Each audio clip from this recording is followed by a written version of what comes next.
Hi, MCC family. Welcome anyone else tuning in. Hi, Fred. Hey kids, today we're here at our little garden, and as you can see behind us, we have some plants that are beginning to grow and turn nice and green.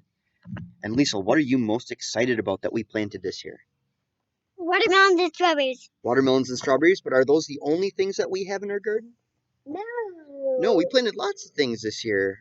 We have a bunch of strawberries, but we have zucchini and cucumbers and a blueberry bush and two different types of squash and even four different colors of peppers. Lisa, what color are our peppers? Red, orange, yellow, and green. So even though those pepper plants look a lot the same, even the vegetables that they produce are going to look different. And I think that's important, right? A lot of the times when we plant a garden, we plant it with a bunch of different plants, and some of them look different, and some of them look the same, but they have different things that they're going to produce. And we love the diversity that God has given us within the plant world and within the animal kingdom. But sometimes I think we take for granted the diversity that God has given to us within humanity, where each person is special and unique. And even though they might look different, they've been given special gifts that they're able to use for God's glory and for his mission.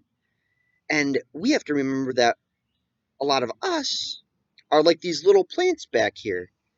And sometimes all we want is to get to the fruit, right?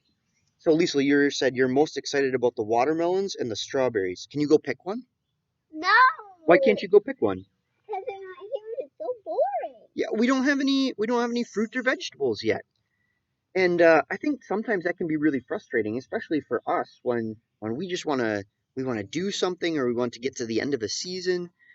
We want to be used for God, and sometimes it just feels like we're sitting here and we don't have any fruits or vegetables to offer.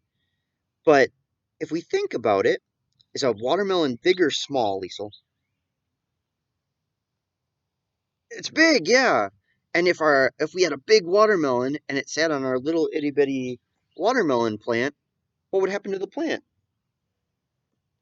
Yeah, it might get crushed under the weight of the watermelon.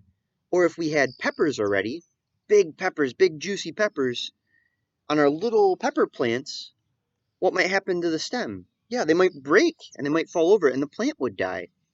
And so we have to remember that it takes a season of growth before we can have uh, these fruits and vegetables uh, that are ready to be picked. And so, Liesel, can we just leave our garden as it is and hope in the fall that everything will be fine? No, we have to do a lot of work. What kind of work do we have to do?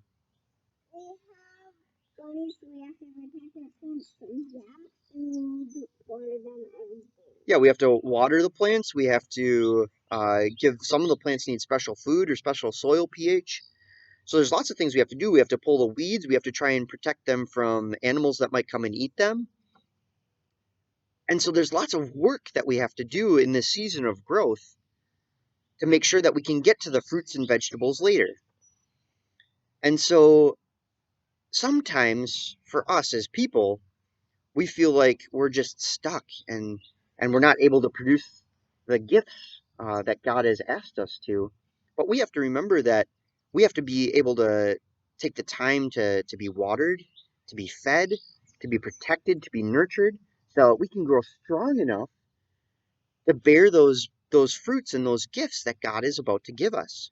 And in Ecclesiastes chapter 3, it says that there is a time for everything and a season for every activity under the sun. And it even says that there's a time to plant. And so we've planted this garden, but there's a lot of work that we have to do to try and keep it safe, to try and keep it growing. And eventually, if we do the work, these plants will grow strong enough and big enough that they'll be able to produce the fruit and the vegetables that they're supposed to. And so we have to remember that we as people are like these plants, and we have to grow. We have to get the living water from Jesus. We have to get our daily bread, the things that we need from God, so that we can grow strong enough to finally bear the fruit and the vegetables, the fruit of the Spirit that's in Jesus Christ, that God is going to send to us. So I think we're positioned for a real great season of growth right now.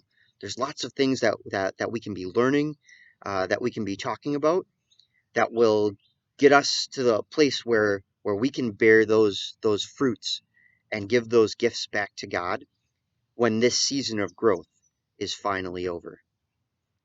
Will you pray with me? Dear God, help me to grow strong in your word and with the Holy Spirit. Help me to wait patiently for your gifts and your fruit to be evident in my life. Help me to stand up for what's right so that your will and your word might be glorified in my life. Thank you for Jesus. Thank you for the Holy Spirit. Help me to be strong and help me to bear your fruit. And all God's children said, Amen. And when all God's children prayed together, the devil said, Bummer.